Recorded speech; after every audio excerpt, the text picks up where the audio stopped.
Masarap! Kain!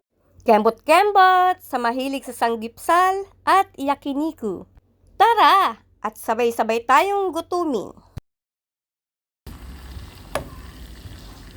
Sa paggawa po ng cheese sauce ay kailangan po natin ng half butter or half cup ng butter. At kapag nagmelt na po, isunod po natin ang 1 can ng evaporada or evaporated milk. Sa pagluluto po ng cheese sauce ay kailangan po ay mahinang apoy lang. At consistent po ang paghahalo para hindi po ito idumikit. Isunod po natin ang cheese. Pwede po tayong gumawa ng regular cheese or melted cheese. Nasa sa inyo po iyon kung ano po ang inyong gusto.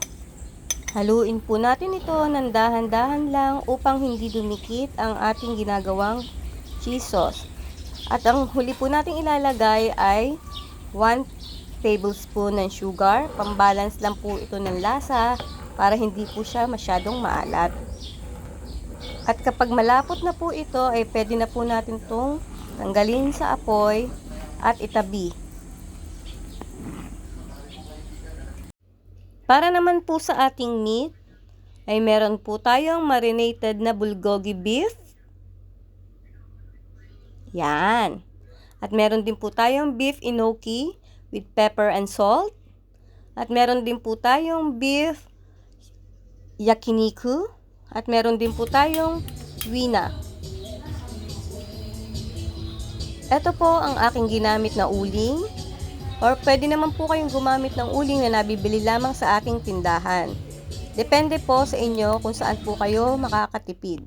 Para naman po sa pag-grill ng ating cheese sauce ay gumamit lang po ako ng DIY foil.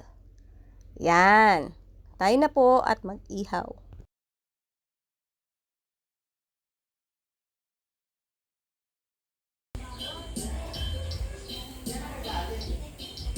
Kain na.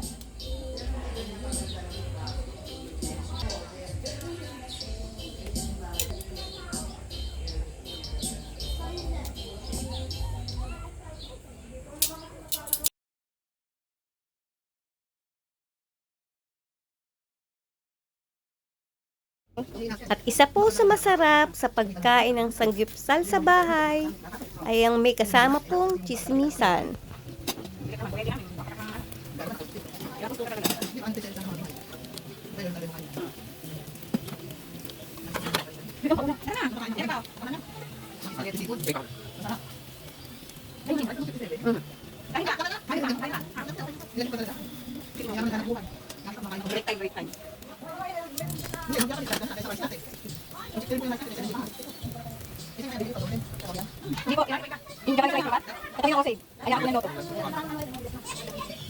At nagutom na po ba ang lahat?